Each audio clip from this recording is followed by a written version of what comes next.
de l'homme supérieur. Lorsque je vins pour la première fois parmi les hommes, je fis la folie du solitaire, la grande folie. Je me mis sur la place publique. Et comme je parlais à tous, je ne parlais à personne. Mais le soir, des danseurs de cordes et des cadavres étaient mes compagnons. Et j'étais moi-même presque un cadavre. Mais avec le nouveau matin, une nouvelle vérité vint vers moi.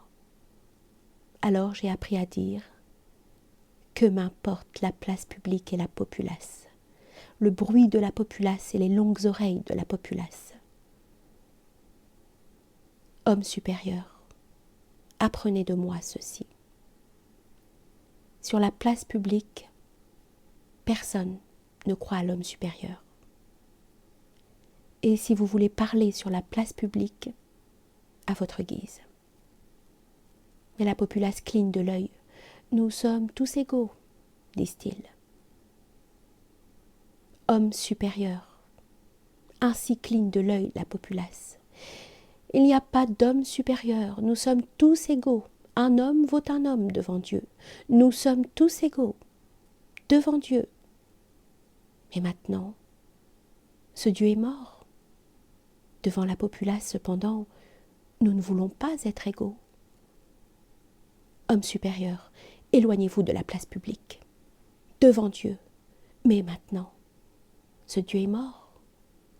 Homme supérieur, ce Dieu a été votre plus grand danger. Vous n'êtes ressuscité que depuis qu'il gît dans la tombe.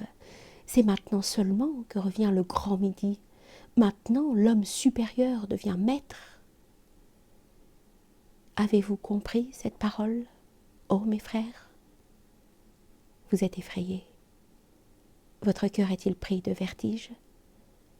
L'abîme s'ouvre-t-il ici pour vous? Le chien de l'enfer aboie-t-il contre vous? Eh bien, allons, homme supérieur, maintenant seulement la montagne de l'avenir humain va enfanter. Dieu est mort. Maintenant, nous voulons que le surhomme vive.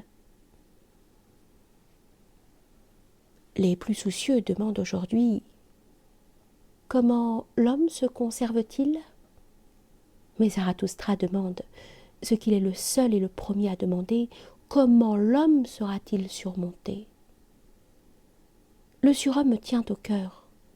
C'est lui qui est pour moi la chose unique, et non point l'homme, non pas le prochain, non pas le plus pauvre, non pas le plus affligé, non pas le meilleur. Oh mes frères, ce que je puis aimer en l'homme, c'est qu'il est une transition et un déclin. Et en vous aussi, il y a beaucoup de choses qui me font aimer et espérer. Vous avez méprisé, ô homme supérieur. C'est ce qui me fait espérer. Car les grands méprisants sont aussi les grands vénérateurs. Vous avez désespéré. C'est ce qu'il y a lieu d'honorer en vous, car vous n'avez pas appris comment vous pourriez vous rendre. Vous n'avez pas appris les petites prudences. Aujourd'hui, les petites gens sont devenus les maîtres. Ils prêchent tous la résignation et la modestie et la prudence et l'application et les égards et le long ainsi de suite des petites vertus. Ce qui ressemble à la femme et au valet, ce qui est de leur race et surtout le micmac populacier. Cela veut maintenant devenir maître de toutes les destinées humaines. Oh, dégoût, dégoût, dégoût. Cela demande et redemande, et n'est pas fatigué de demander comment l'homme se conserve-t-il le mieux, le plus longtemps, le plus agréablement. C'est ainsi qu'ils sont les maîtres d'aujourd'hui. Ces maîtres d'aujourd'hui, surmontez-les-moi, ô mes frères, ces petites gens, c'est eux qui sont le plus grand danger du surhomme. Surmontez-moi, homme supérieur, les petites vertus, les petites prudences, les égards pour les grains de sable, le fourmillement des fourmis, le misérable contentement de soi, le bonheur du plus grand nombre. Et désespérez plutôt que de vous rendre. Et en vérité, je vous aime, parce que vous ne savez pas vivre aujourd'hui, ô homme supérieur. car c'est ainsi que vous vivez le mieux. Avez-vous du courage, ô mes frères? Êtes-vous résolus? Non pas du courage devant les témoins, mais du courage de solitaire, le courage des aigles dont aucun Dieu n'est plus spectateur. Les âmes froides, les mulets, les aveugles, les hommes ivres n'ont pas ce que j'appelle du cœur. Celui-là du cœur qui connaît la peur, mais qui contraint la peur. Celui qui voit l'abîme, mais avec fierté. Celui qui voit l'abîme, mais avec des yeux d'aigle. Celui qui saisit l'abîme avec des serres d'aigle. Celui-là a du courage. L'homme est méchant. Ainsi parlaient pour ma consolation tous les plus sages. Hélas, si c'était encore vrai aujourd'hui, car le malheur est la meilleure force de l'homme. L'homme doit devenir meilleur et plus méchant. C'est ce que j'enseigne moi. Le plus grand mal est nécessaire pour le plus grand bien du surhomme. Cela pouvait être bon pour ce prédicateur des petites gens de souffrir et de porter les péchés des hommes. Mais moi, je me réjouis du grand péché, comme de ma grande consolation. Ces sortes de choses, cependant, ne sont point dites pour les longues oreilles. Toute parole ne convient point à toute gueule. Ce sont là des choses subtiles et lointaines. Les pattes de mouton ne doivent pas les saisir. Vous, les hommes supérieurs, croyez-vous que je sois là pour refaire bien ce que vous avez mal fait? Ou bien que je veuille dorénavant vous coucher plus commodément, vous qui souffrez? Ou vous montrer, à vous qui êtes errants, égarés et perdus dans la montagne, des sentiers plus faciles? Non, non, 3 fois non. Il faut qu'il en périsse toujours plus et toujours des meilleurs de votre espèce, car il faut que votre destinée soit de plus en plus mauvaise et de plus en plus dure. Car c'est ainsi seulement que l'homme grandit vers la hauteur, là où la foudre le frappe et le brise, assez haut pour la foudre. Mon esprit et mon désir sont portés vers le petit nombre, vers les choses longues et lointaines. Que m'importerait votre misère, petite, commune et brève? Pour moi, vous ne souffrez pas encore assez, car c'est de vous que vous souffrez. Vous n'avez pas encore souffert de l'homme. Vous mentiriez si vous disiez le contraire. Vous tous, vous ne souffrez pas de ce que j'ai souffert. Il ne me suffit pas que la foudre ne nuise plus. Je ne veux point la faire dévier. Je veux qu'elle apprenne à travailler pour moi. Ma sagesse s'amasse depuis longtemps comme un nuage. Elle devient toujours plus tranquille et plus sombre. Ainsi fait toute sagesse qui doit un jour engendrer la foudre.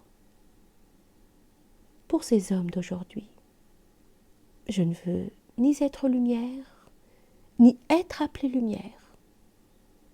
Ceux-là, je veux les aveugler, foudre de ma sagesse, crève-leur les yeux. Ne veuillez rien au-dessus de vos forces.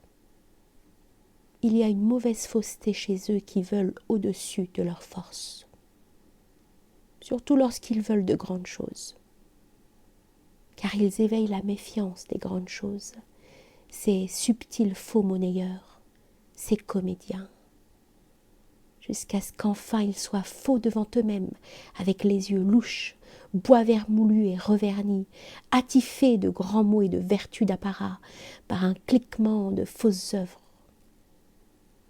Soyez pleins de précautions à leur égard, ô hommes supérieurs. Rien n'est pour moi plus précieux et plus rare aujourd'hui que la probité. Cet aujourd'hui n'appartient-il pas à la populace? La populace cependant ne sait pas ce qui est grand, ce qui est petit, ce qui est droit et honnête. Elle est innocemment tortueuse, elle ment toujours. Ayez aujourd'hui une bonne méfiance, homme supérieur, homme courageux, homme franc, et tenez secrètes vos raisons, car c'est aujourd'hui appartient à la populace. Ce que la populace n'a pas appris à croire sans raison, qui pourrait le renverser auprès d'elle par des raisons? Sur la place publique, on persuade par des gestes, mais les raisons rendent la populace méfiante. Et si la vérité a une fois remporté la victoire là-bas, demandez-vous alors avec une bonne méfiance, quelle grande erreur a combattu pour elle? Gardez-vous aussi des savants. Ils vous haïssent, car ils sont stériles. Ils ont des yeux froids et secs. Devant eux, tout oiseau est déplumé. Ceux-ci se vantent de ne pas mentir, mais l'incapacité de mentir est encore bien loin de l'amour de la vérité. Gardez-vous. L'absence de fièvre est bien loin d'être de la connaissance. Je ne crois pas aux esprits réfrigérés. Celui qui ne sait pas mentir ne sait pas ce que c'est que la vérité. Si vous voulez monter en haut, servez-vous de vos propres jambes. Ne vous faites pas porter en haut. Ne vous asseyez pas sur le dos et la tête d'autrui. Mais toi, tu es monté à cheval. Galopes-tu maintenant avec une bonne allure vers ton but? Eh bien, mon ami, mais ton pied boiteux est aussi un cheval. Quand tu seras arrivé à ton but, quand tu sauteras de ton cheval, c'est précisément sur ta hauteur, homme supérieur, que tu trébucheras. Vous qui créez, homme supérieur, une femme n'est enceinte que de son propre enfant. Ne vous laissez point induire en erreur.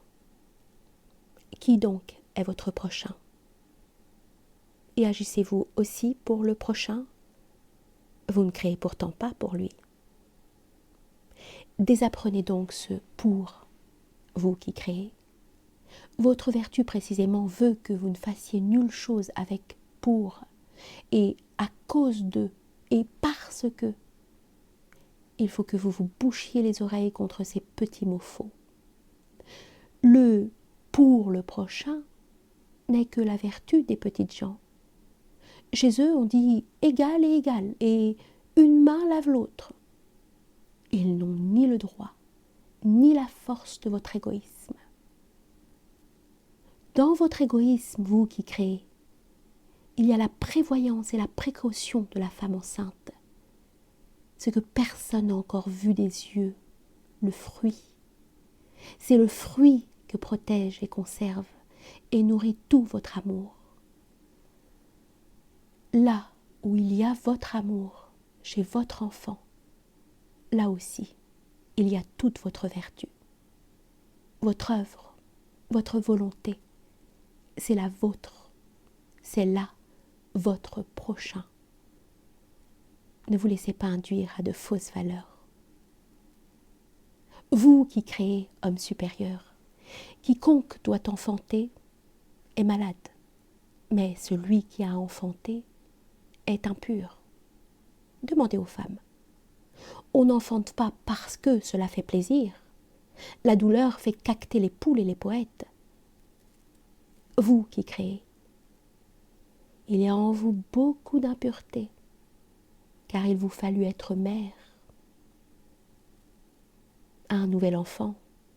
Oh, combien de nouvelles impuretés sont venues au monde. Écartez-vous. Celui qui a enfanté doit laver son âme. Ne soyez pas vertueux au-delà de vos forces, et n'exigez de vous-même rien qui soit invraisemblable. Marchez sur les traces où déjà la vertu de vos pères a marché. Comment voudriez-vous monter haut si la volonté de vos pères ne montait pas avec vous? Mais celui qui veut être le premier, qu'il prenne bien garde à ne pas être le dernier. Et là où sont les vices de vos pères, vous ne devez pas mettre de la sainteté. Que serait-ce si celui-là exigeait de lui la chasteté? Celui dont les pères fréquentèrent les femmes et aimèrent les vins forts et la chair du sanglier.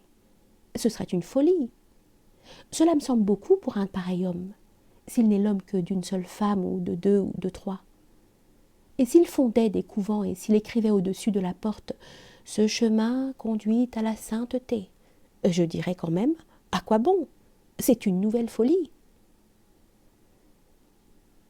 Il s'est fondé à son propre usage une maison de correction et un refuge. Que bien lui en prenne, mais je n'y crois pas. Dans la solitude, grandit ce que chacun y apporte, même la bête intérieure. Aussi faut-il dissuader beaucoup de gens de la solitude. Est-il eu jusqu'à présent sur la terre quelque chose de plus impur qu'un saint du désert? Autour de pareils êtres, le diable n'était pas seul à être déchaîné, mais aussi le cochon.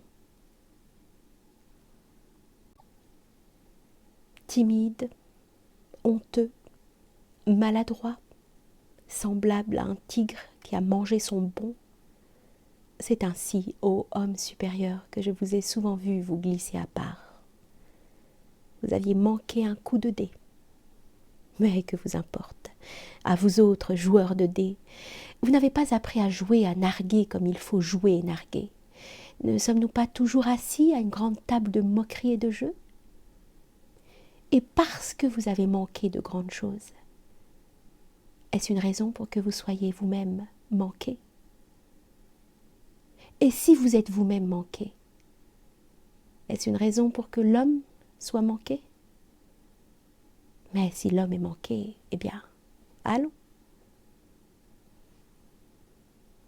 Plus une chose est élevée dans son genre, plus est rare sa réussite. Vous autres hommes supérieurs qui vous trouvez ici, n'êtes-vous pas tous manqués? Pourtant, ayez bon courage, qu'importe cela. Combien de choses sont encore possibles? Apprenez à rire de vous-même comme il faut rire. Quoi d'étonnant aussi que vous soyez manqué, que vous ayez réussi à moitié, vous qui êtes à moitié brisé. L'avenir de l'homme ne se presse et ne se pousse-t-il pas en vous? Ce que l'homme a de plus lointain, de plus profond, sa hauteur d'étoile et sa force immense, tout cela ne se heurte-t-il pas en écumant dans votre marmite? Quoi d'étonnant si plus d'une marmite se casse? Apprenez à rire de vous-même comme il faut rire. Ô homme supérieur, combien de choses sont encore possibles? Et en vérité, combien de choses ont déjà réussi? Comme cette terre abonde en petites choses bonnes et parfaites et bien réussies, placez autour de vous de petites choses bonnes et parfaites, ô hommes supérieurs. Leur maturité dorée guérit le cœur. Les choses parfaites nous apprennent à espérer. Quel fut jusqu'à présent sur la terre le plus grand péché? Ne fût-ce pas la parole de celui qui a dit « Malheur à ceux qui rient ici-bas » Ne trouvait-il pas de quoi rire sur la terre? S'il en est ainsi, il a mal cherché. Un enfant même trouve de quoi rire. Celui-là n'aimait pas assez. Autrement, il nous aurait aussi aimés, nous autres rieurs. Mais il nous haïssait et nous honnissait, nous promettant des gémissements et des grincements de dents. Faut-il donc tout de suite maudire quand on n'aime pas? Cela me paraît de mauvais goût. Mais c'est ce qu'il fit, cet intolérant. Il était issu de la populace. Et lui-même n'aimait pas assez. Autrement, il aurait été moins courroucé qu'on ne l'aima pas. Tout grand amour ne veut pas l'amour, il veut davantage. Écartez-vous du chemin de tous ces intolérants. C'est là une espèce pauvre et malade, une espèce populacière. Elle jette un regard malin sur cette vie, elle a le mauvais œil pour cette terre. Écartez-vous du chemin de tous ces intolérants. Ils ont les pieds lourds et les cœurs pesants, ils ne savent pas danser. Comment pour de tels gens la terre pourrait-elle être légère? Toutes les bonnes choses s'approchent de leur but d'une façon tortueuse. Comme les chats, elles font le gros dos, elles ronronnent intérieurement de leur bonheur prochain. Toutes les bonnes choses rient. La démarche de quelqu'un laisse deviner s'il marche déjà dans sa propre voie. Regardez-moi donc marcher. Mais celui qui s'approche de son but, celui-là danse. Et en vérité, je ne suis point devenue une statue, et je ne me tiens pas encore là, engourdie, hébétée, marmoréen comme une colonne. J'aime la course rapide. Eh bien, qu'il y ait sur la terre des marécages et une épaisse détresse, celui qui a les pieds légers court par-dessus la vase et danse comme sur de la glace balayée. Élevez vos cœurs, mes frères, haut, plus haut, et n'oubliez pas non plus vos jambes. Élevez aussi vos jambes, bons danseurs, et mieux que cela, vous vous tiendrez aussi sur la tête. Cette couronne du rieur, cette couronne de rose, c'est moi-même qui me la suis posée sur la tête. J'ai canonisé moi-même mon rire. Je n'ai trouvé personne d'assez fort pour cela aujourd'hui. Zarathustra le danseur, Zarathustra le léger, celui qui agite ses ailes, prêt au vol, faisant signe à tous les oiseaux, prêt et agile, divinement léger. Zarathustra le devin, Zarathustra le rieur, ni impatient ni intolérant, quelqu'un qui aime les sauts et les écarts. Je me suis moi-même placé cette couronne sur la tête. Élevez vos cœurs, mes frères, haut, plus haut, et n'oubliez pas non plus vos jambes. Élevez aussi vos jambes, bons danseurs, et mieux que cela, vous vous tiendrez aussi sur la tête. Il y a aussi dans le bonheur des animaux lourds. Il y a des pieds beaux de naissance. Ils s'efforcent singulièrement, pareil à un éléphant qui s'efforcerait de se tenir sur la tête. Il vaut mieux encore être fou de bonheur que fou de malheur. Il vaut mieux danser lourdement que de marcher comme un boiteux. Apprenez donc de moi la sagesse. Même la pire des choses a deux bons revers. Même la pire des choses a de bonnes jambes pour danser. Apprenez donc vous-même, ô homme supérieur, à vous placer droit sur vos jambes. Désapprenez donc la mélancolie et toutes les tristesses de la populace.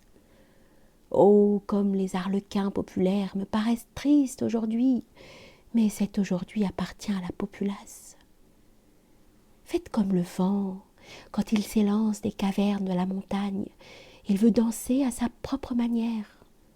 Les mers frémissent et sautillent quand il passe.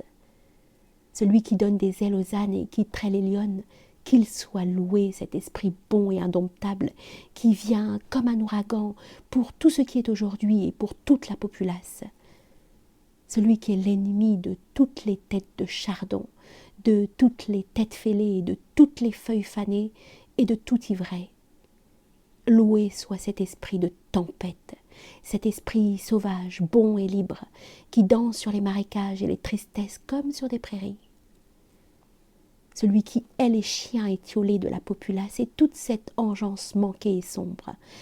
Béni soit cet esprit de tous les esprits libres, la tempête riante qui souffle la poussière dans les yeux de tous ceux qui voient noir et qui sont ulcérés. Ô homme supérieur, ce qu'il y a de plus mauvais en vous, c'est que tous, vous n'avez pas appris à danser comme il faut danser, à danser par-dessus vos têtes. Qu'importe que vous n'ayez pas réussi. Combien de choses sont encore possibles? Apprenez donc à rire par-dessus vos têtes. Élevez vos cœurs haut, plus haut, et n'oubliez pas non plus le bon rire. Cette couronne du rieur, cette couronne de rose à vous, mes frères, je jette cette couronne. J'ai canonisé le rire, homme supérieur. Apprenez donc à rire.